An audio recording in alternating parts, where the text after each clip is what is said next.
Guys, स्वागत है आपका एक बार फिर से एमएससी मैथ्स क्लासेस में। दोस्तों, आज अपन एमएससी मैथ्स प्रीवियस ईयर के लिए मशीन्स जो पेपर है उसके बारे में डिस्कस करेंगे।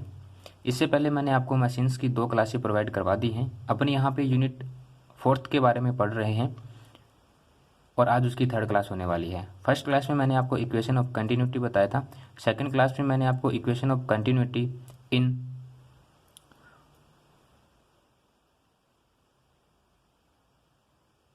कार्टेशियन फॉर्म, ठीक है, मतलब कार्टेशियन फॉर्म के लिए मैंने आपको इक्वेशन ऑफ कंटिन्यूटी बताया था। आज अपन बात करेंगे equation of continuity in cylindricals coordinates के लिए। तो आगे बढ़ने से पहले आप सभी से एक रिक्वेस्ट है, हमेशा की तरह अगर आप हमारे चैनल पर नए हैं तो प्लीज़ चैनल को सब्सक्राइब कीजिए, अपने दोस्तों के साथ शेयर कीजिए और अगर आपको इन क्लासों से फ़ायदा होता है तो लाइक भी ज़रूर करना। ओके, तो स्टार्ट करते हैं। आप देख पा रहे होंगे यहाँ पर मैंने एक डायग्राम शो किया है। ये डायग्राम आप अच्छे से समझ सकते हैं। एक सिलेंडर होता है, आपके घरों में एक सिलेंडर होगा, सभी के यहाँ पे है ना। तो उस सिलेंडर का क्या हुआ, मैंने उस सिलेंडर को कहीं से कट कर दिया, कहीं एक बिंदु से, और ये जो पार्टीशन अपन को दिख रहा है, ऐसा जब अपन सिलेंडर को, ये थोड़ा सा गोल है, इसको चौकोर मत समझना, एक गोल है ना, थोड़ा सा गोल। ये डायग्राम आप अच्छे से शो करोगे, आई होप सो। तो उसका एक टुकड़ा जो है मैंने वहाँ से कट करके सिलेंडर का निकाल लिया, और अगर इस एक टुकड़े के लिए अगर मैं इक्वेशन ऑफ कंटिन्यूटी बता देता हूं, तो इसका मतलब ये है कि ऐसे चाहे कितने भी टुकड़े हों, उन सभी की इक्वेशन ऑफ कंटिन्यूटी क्या होगी, सेम ही होगी। समझ रहे हैं। तो डायग्राम में जो सारी चीज़ें हैं वो मैं आपको बताता हूं। यहाँ पर हमने एक्स वाई और जेड डायरेक्शन के बारे में जिक्र किया है। जो एक्स डायरेक्शन है उसमें हमने वेलोसिटी क्यू आर मानी, वाई डायरेक्शन में वेलोसिटी मैंने क्यू थीटा मानी, और जेड डायरेक्शन में क्यू जेड वेलोसिटी हमने मानी है। ओके, साथ ही मैं आपको यहाँ पे बताऊँ कि यहाँ पर हमारा एक पॉइंट ए है, ठीक है, यहाँ पर हमारा एक पॉइंट ए है। तो ये जो पॉइंट ए है इसके जो कोऑर्डिनेट हैं वो क्या होंगे, आर थीटा और जेड, ये हमने माना। ओके, साथ ही हमारे पास एक पॉइंट है सी डैश, ठीक है। तो ये जो सी डैश है इसके ऊपर हमारे जो कोऑर्डिनेट्स होंगे वो क्या होंगे, R plus del R, theta plus del theta, Z plus del Z. Okay, ऐसा क्यों हुआ है इसको जानने के लिए आपको पार्ट 2 देखना पड़ेगा, ठीक है, वहाँ पर मैंने इन चीज़ों को एक्सप्लेन किया है। साथ ही हम यहाँ पे और किन चीज़ों का जिक्र करें, जो चीज़ें हमें ज़रूरत थी हमने उन चीज़ों का यहाँ पे जिक्र कर लिया। तो अभी मैंने जो आपको बताया जो है उसको क्या करना, आपको थ्योरेटिकली लिखना भी होता है एग्जाम पॉइंट ऑफ व्यू से। ओके, तो एग्जाम पॉइंट ऑफ व्यू से आपको क्या करना है, इसको लिखना है। और ये वाली जो थोम है, ये वाला जो सिलेंड्रिकल कोऑर्डिनेट्स है, ये आपसे 2012, 2014, 2016 और 2018 में आपसे पूछा गया है। तो हो सकता है कि इस बार के लिए इंपॉर्टेंट हो। तो देखिए, हमने जो कुछ भी यहाँ पे, मैंने आपको यहाँ पर जो कुछ भी बताया है उसको मैं क्या करता हूँ, थ्योरेटिकली आपको लिख के बता देता हूँ, है ना। तो यहाँ पे मैंने उसको थ्योरेटिकली जो है वो लिख दिया है कि let A B C D A dash B dash C dash and D dash B A perpendicular and let coordinates of A R theta Z and C dash के जो कोऑर्डिनेट्स हैं वो ये होंगे। हमने क्या माना कि जो ए बी है हमारा यहाँ पे डायग्राम में, ये जो ए बी है, ठीक है, इसके बराबर हमने क्या माना, डेल आर माना। यहाँ पे जो ए डी है ये वाला, इसके लिए आर होगा, यहाँ पे आर भी करना है आपको, R del theta, R del theta. और यहाँ पे ये जो ए और ए डैश है, ये वाली जो लाइन आपको दिख रही है, ये क्या है, डेल जेड है। क्यों है, क्योंकि यहाँ पे डायरेक्शन हमने जो मानी थी वो है, okay, velocity of Z direction, ठीक है। तो इन चीज़ों को अपन यहाँ पे लिख के बताएंगे कि Q R Q theta Q Z be the velocity components at a point A in R theta and Z direction, और रो यहाँ पे क्या है, डेंसिटी है। अब हमें क्या करना है, अब हमें सिंपल सा, जैसे अपने इक्वेशन ऑफ कार्टेशियन फॉर्म में हमने देखा था कि वहाँ पर हमने मास की बात की थी, तो सेम वैसा ही प्रोसेस हम यहाँ पे करेंगे। और किसी एक डायरेक्शन में, चाहे वो आर हो, चाहे थीटा हो, चाहे जेड हो, इन किसी भी एक डायरेक्शन में अगर अपन इसको बता देते हैं तो उन सभी डायरेक्शन का क्या होगा, सेम सा हमें मास मिलने वाला है। और इस सभी मास को अपन क्या करेंगे, ऐड कर देंगे, और वहाँ से हमें क्या मिलेगी, इक्वेशन ऑफ कंटिन्यूटी मिलेगी। तो देखिए कैसे मिलती है। ओके, फटाफट अपन इस चीज़ों के बारे में थोड़ा सा जान लेते हैं। तो गाइज यहाँ पे हमारा जो फेस होगा वो क्या होगा, A D. Now the mass of fluid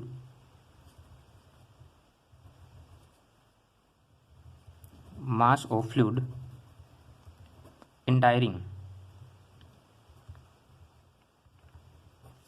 faces, faces का मतलब क्या है, यहाँ पे जैसे अपने जो फेस लिया है वो क्या है, A D D dash A dash, okay, A D D dash A dash, यानी कि यहाँ पे ये ए है, फिर ये डी है, ए डी डी डैश और ए डैश, ये हमारा क्या है, फेस है, ओके। तो इस फेस से जो फ्लूइड है वो क्या होगा, इंटर होगा। तो जैसे वो इंटर होगा तो वो किस डायरेक्शन में होगा, तो यहाँ पे आप देख पा रहे हैं ये आर डायरेक्शन है, ठीक है, तो वो क्या होगा, आर डायरेक्शन में होगा, okay. A dash A D D dash A dash in R direction, ठीक है,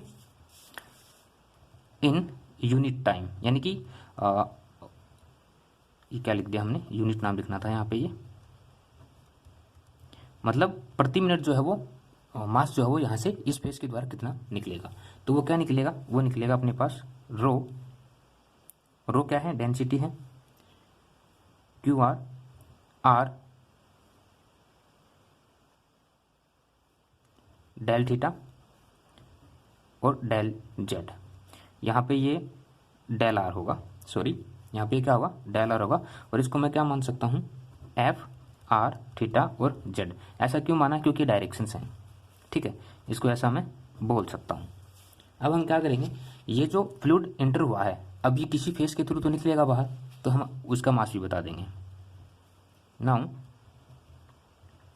मास of fluid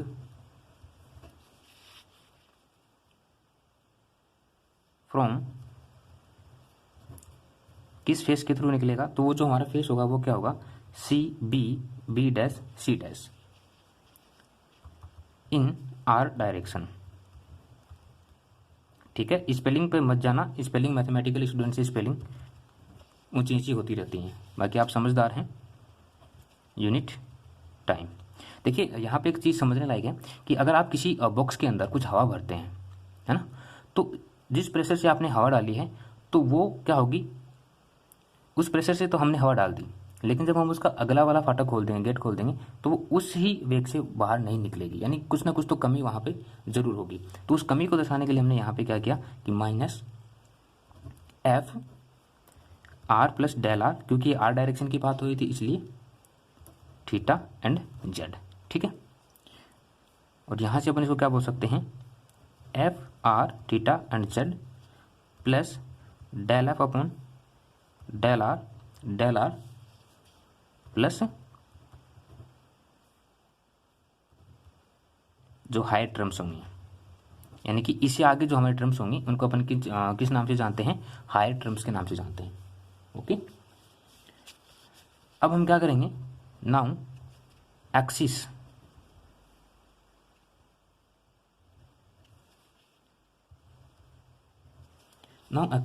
mass in R direction in unit time. ये यूनिट टाइम जो है ये निकालना जरूरी, क्योंकि हम प्रति मिनट निकाल रहे हैं, ओके, प्रति मिनट या प्रति सेकंड आप जैसा समझे। Del F upon del R और डेल आर, इसको मैं क्या लिख सकता हूँ, del F upon del R, और डेल आर की जो वैल्यू है वो मेरे पास क्या है, Q R del are del theta और डेल जेड, यहाँ पे रो भी लगाना आपको, ठीक है, ध्यान रहेगा। इसको मैंने नाम देते हैं क्वेश्चन नंबर फर्स्ट। अब ये जो प्रोसेस हमने किया है, ये जो प्रोसेस हमने किया है सेम ऐसा ही प्रोसेस थीटा डायरेक्शन में होगा और सेम ऐसा ही प्रोसेस जेड डायरेक्शन में भी होगा। तो मैं यहाँ पे बता सकता हूँ ना कि सिमिलरली एक्सिस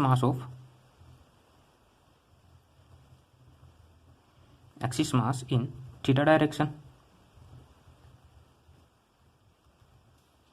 इन यूनिट टाइम, बता सकते हैं ऐसा। ये तिरछा हो जाता है ना मेरे से, लेफ्टी हूँ ना मैं इसलिए, तो वो क्या होगा भाई, minus del upon del theta rho Q theta del are del theta del Z, इसको नाम देते हैं इक्वेशन नंबर 2। और सिमिलरली जो जेड डायरेक्शन में होगा, जेड डायरेक्शन में क्या होगा, minus del upon del Z rho Q Z are del are del theta del Z, इसको नाम देते हैं equation number 3। Now the total axis mass in unit time. ठीक है, तो वो क्या होगा भाई, इन तीनों को ऐड करना है, इक्वेशन फर्स्ट सेकंड और थर्ड को क्या करना है अपने को, ऐड कर देना है। तो मैंने माइनस बाहर ले लिया, del F upon del are rho Q R del theta del Z plus del upon del theta rho Q theta del are del theta और डेल जेड। ये डेल है, इसको ध्यान से समझना है ना, ये थोड़ा जल्दबाजी में हो रहा है मेरे से। Rho Q Z are del theta और डेल जेड। ठीक है, ध्यान रहेगा, सिंपल सा काम है। यहाँ पे हमने क्या नहीं खाया, क्या नहीं लगाया, क्या नहीं खाया नहीं, क्या नहीं लगाया, डेल अपॉन डेल जेड। ठीक है, ये ध्यान रहेगा इतना सा। ओके, इसको क्या करना आपको, ऐड कर देना। इक्वेशन नंबर फर्स्ट सेकंड और थर्ड को ऐड करेंगे तो हमारे पास यहाँ पे जाएगा। अब आपको पता है कि हमने जो फ्लूइड डाला था तो वो टोटल फ्लूइड कितना था अपना, पता है आपको। तो यहाँ पे अपन क्या लिखेंगे, now we know that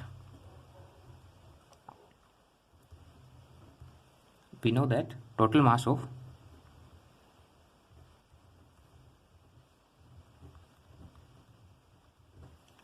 of fluid वो क्या होगा अपना,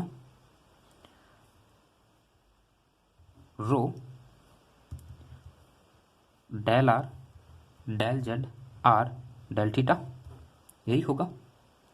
अगर इस मास में थोड़ा सा इंक्रीमेंट कर दें, क्या कर दें, इस मास में थोड़ा सा इंक्रीमेंट कर दें, यानी इसको थोड़ा सा बढ़ा दें, तो उस कंडीशंस में क्या होगा अपने पास,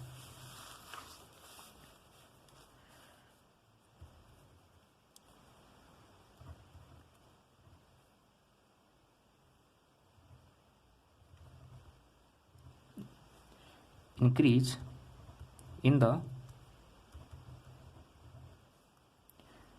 मास ऑफ द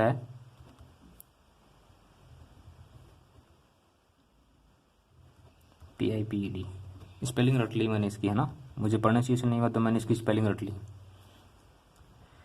यूनिट टाइम। तो भाई वो क्या होगा, del rho upon del T del are del theta and del Z. इसको मैंने नाम देते इक्वेशन नंबर 5 यहाँ पर, और इसको नाम देते इक्वेशन नंबर 4। ठीक है, अब इक्वेशन 4 और इक्वेशन 5 से मिलके हमें क्या मिलेगा, नाउ इक्वेशन ऑफ कंटिन्यूटी। ठीक है, इक्वेशन 4 एंड 5, यानी इक्वेशन 4 और 5 जो है वो मिलके हमें क्या क्या देंगी, वो जो हमें फंक्शन देंगी वो इक्वेशन नंबर फर्स्ट सेकंड और थर्ड के योग के बराबर होना चाहिए। तो क्या होगा, del upon del T R del theta and del Z equal to, minus बाहर ले लिया हमने, del upon del are rho Q R into R plus del upon del theta rho Q theta plus del upon del Z rho Q Z R. और यहाँ पे एक चीज़ और मैं यहाँ पे बताऊँ तो डेल आर डेल थीटा और डेल जेड ये भी हमने क्या ले लिया, इसमें कॉमन ले लिया। ठीक है, ये क्या है, ये पूरा जो फंक्शन है ना, ये del are del theta del Z, ये इसके साथ मल्टीप्लाई है, इसके साथ भी, इसके साथ भी। ये मल्टीप्लाई होने के बाद जो कंडीशन जो हमारे पास बनती है वो कौन सी बनेगी, इक्वेशन नंबर फर्स्ट सेकंड और थर्ड को जब हमने जोड़ा था तो हमारे पास जो इक्वेशन आई थी वो सेम यही है। ठीक है, सेम यही प्रोसेस उसका। तो यहाँ से अपन क्या करेंगे भाई, आप देख पा रहे होंगे यहाँ पे डेल आर डेल थीटा और डेल जेड आपको सेम से दिख रहे हैं, तो यहाँ पे इनको क्या करेंगे, ब्रेक कर देंगे। ठीक है, तो यहाँ से क्या होगा, कट गया, तो यहाँ पे अपने को क्या मिलेगा, del R upon del T. ठीक है, और यहाँ पे आर था या रो था, रो होना चाहिए, आर और रो दोनों होने चाहिए। हाँ, तो यहाँ पे हमने रो नहीं लगाया तो यहाँ पे रो भी लगाना आपको, आर डेल आर तो ये हो ही गया, डेल आर तो यहाँ पे रो देखो। ठीक है, बराबर माइनस, और ये एच डी एच, ये वाला जो प्रोसेस है ना, ये एच डी एच यहाँ पे लिखना। अब ये माइनस वाली कंडीशन है, इसको इस साइड लेके जाऊँगा तो क्या हो जाएगा, प्लस का हो जाएगा। साथ में एक चीज़ और देखनी है, ये जो रो है सॉरी माफ़ करना, ये जो आर है इस आर को क्या करेंगे, इस साइड भेज देंगे। तो चलो पहले इसको इस साइड भेज देते हैं। तो del R upon del T del rho, क्योंकि आर को इस साइड भेजने तो -1 अपॉन आर, और ये वाला जो पूरा फंक्शन है ऊपर वाला ये क्या हो जाएगा, यहाँ पे आ जाएगा। ठीक है, अब क्या करेंगे, इस माइनस वाले टर्म्स को इस साइड लेके जाएंगे तो ये प्लस का हो जाएगा, del rho upon del t plus 1 upon are del upon del are rho और क्यू आर। अब यहाँ पे आप देखेंगे कि यहाँ पे देखो आर था, ये आर क्या करेगा, कुछ नहीं करेगा, साथ में आ जाएगा, into R plus 1 upon are del theta rho Q theta plus 1 upon are del Z rho Q Z into R.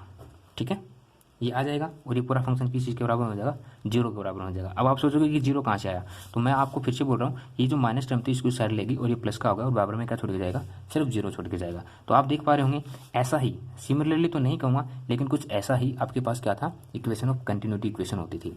ठीक है, तो ये क्या कहलाती है, this is called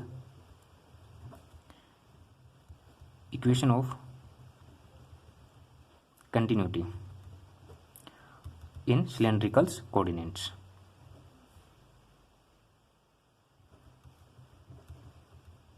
cylindrical coordinates, okay, ध्यान रखा था। तो बस यही थी अपनी cylindrical coordinates of equation of continuity के लिए, sorry equation of continuity cylindrical coordinates के लिए। ठीक है, तो हमने कार्टेशियन कोऑर्डिनेट्स के लिए इक्वेशन ऑफ कंटिन्यूटी पढ़ ली, आज अपने सिलेंड्रिकल कोऑर्डिनेट्स के लिए इक्वेशन ऑफ कंटिन्यूटी पढ़ ली। अब अपन पोलर कोऑर्डिनेट्स के लिए इक्वेशन ऑफ कंटिन्यूटी पढ़ेंगे नेक्स्ट स्लाइड में। ओके, तो ये तीनों में से कोई एक न एक हर एग्जाम में आपसे पूछी जाती है। ठीक है, तो आज के लिए इतना ही, थैंक यू सो मच।